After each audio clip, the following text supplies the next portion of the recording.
আসসালামু আলাইকুম বন্ধুরা, আশা করি সবাই অনেক ভালো আছেন। আরও একটি নতুন ভিডিও নিয়ে আপনাদের মাঝে হাজির হলাম। এক ভাই আমাকে কমেন্ট করেছেন যে ইটালিয়ান ম্যানেজারের পাসিং লাইন জানালে ভালো হয় ভাইয়া। এটা হচ্ছে মাসুম বিল্লা 0037 এই অ্যাকাউন্ট থেকে যে ভাইটি কমেন্টটি করেছেন। এরকম কমেন্ট করলে আমি ভিডিও বানাতে অনেক অনুপ্রেরণা পাই। আপনাকে অনেক অনেক ধন্যবাদ।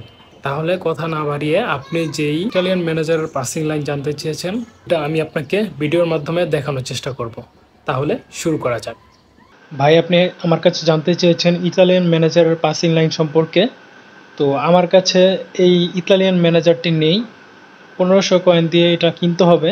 আপনি যদি আমাকে এই ম্যানেজারটির কথা বলে থাকেন, স্পালেত্তি ইতালিয়ান একজন ম্যানেজার। সে হচ্ছে লং বল কাউন্টার বেস একজন ম্যানেজার। তার রেটিং হচ্ছে 89। কোচিং অ্যাফিনিটি তার হচ্ছে স্টার প্লেয়ার্স। সে একজন ডাবল বুস্টারের ম্যানেজার। তার আন্ডারে প্লেয়াররা খেললে প্লেয়ারদের এই দুটো স্কিল এক করে বাড়বে। তো আমার কাছে এই ম্যানেজারটি নেই। সেক্ষেত্রে আমি অনলাইনে কিছু ইউটিউবারদের বা কিছু গেমারদের ভিডিও দেখে আমি কিছুটা আইডিয়া করতে পেরেছি এই ম্যানেজারটির পাসিং লাইন আসলে কীরকম। আর যদি অফলাইন ম্যাচ খেলি তাহলে ইতালির কোচ ফ্রিতেই পাওয়া যায়। অফলাইন ম্যাচ খেলেও কিভাবে ইতালির ম্যানেজার দিয়ে পুরো টিমকে খেলানো যায়। তো আমি ইউরোপে যাব। ইউরোপে যাওয়ার পর এখান থেকে ন্যাশনাল সিলেক্ট করব। ন্যাশনাল সিলেক্ট করার পর এখানে ইটালি সিলেক্ট করব। ইটালি সিলেক্ট করার পর নেক্সট দিব। নেক্সট দেওয়ার পর আরও একটি অপোনেন্ট টিম আমাকে সিলেক্ট করতে হবে। সেক্ষেত্রে আমি ন্যাশনালে যাব। আবার আমি হয়তোবা পর্তুগাল কিংবা ফ্রান্স এরকম কোনো একটা ভালো টিম সিলেক্ট করব, অথবা স্পেন।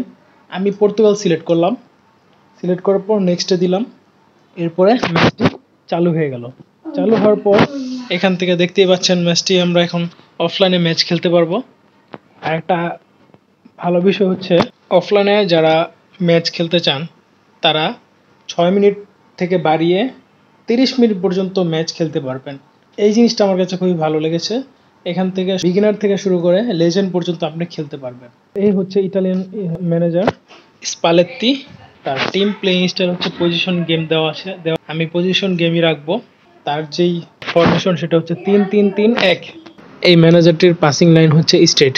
আপনারা যারা জাবি আলোনসোর পুরনো যে ম্যানেজার সেই ম্যানেজারটি দিয়ে খেলেছেন তারা অবশ্যই জানেন স্ট্রেট পাসিং কিভাবে দিতে হয় বা স্ট্রেট পাস আসলে কি জিনিস। আমি আগের ভিডিওতে বলেছিলাম যে স্ট্রেট পাস কিভাবে দিতে হয় বা জাবি আলোনসোর কোচের মাধ্যমে কিভাবে স্ট্রেট পাস দিতে হয়। এই ম্যানেজারটির ক্ষেত্রেও সেম একই কাজ আপনার করতে হবে, কিন্তু আপনার লং বল কাউন্টার যেহেতু, সেক্ষেত্রে আর একটা সুবিধা পাবেন, বড় বড় লং পাস আপনি দিতে পারবেন এই ম্যানেজারটির ক্ষেত্রে। যতক্ষণ পর্যন্ত স্ট্রেট পাস দিবেন ততক্ষণ পর্যন্ত কোনো মিস পাস হবে না। যখনই সাইড থেকে পাস দিবেন তখনই মিস পাস হবে। উদাহরণস্বরূপ আমি আপনাকে এই কোচের আন্ডারে একটি পাস দেখাতে চাই। আপনারা একটু খেয়াল করুন, মনোযোগ সহকারে দেখুন।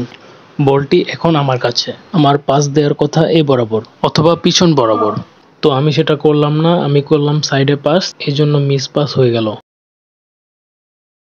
আজকে এই পর্যন্তই, আশা করি বুঝতে পেরেছেন। যদি না বুঝে থাকেন তাহলে আবারও কমেন্ট করুন। কমেন্ট অনুযায়ী আমি আপনাদেরকে ফিডব্যাক দেওয়ার চেষ্টা করব। যদি আমার ভিডিওটি ভালো লেগে থাকে তাহলে অবশ্যই লাইক, কমেন্ট, সাবস্ক্রাইব করে বেল আইকনটি অন করে দিয়ে আমার সাথেই থাকুন। সবাইকে অনেক অনেক ধন্যবাদ। আসসালামু আলাইকুম।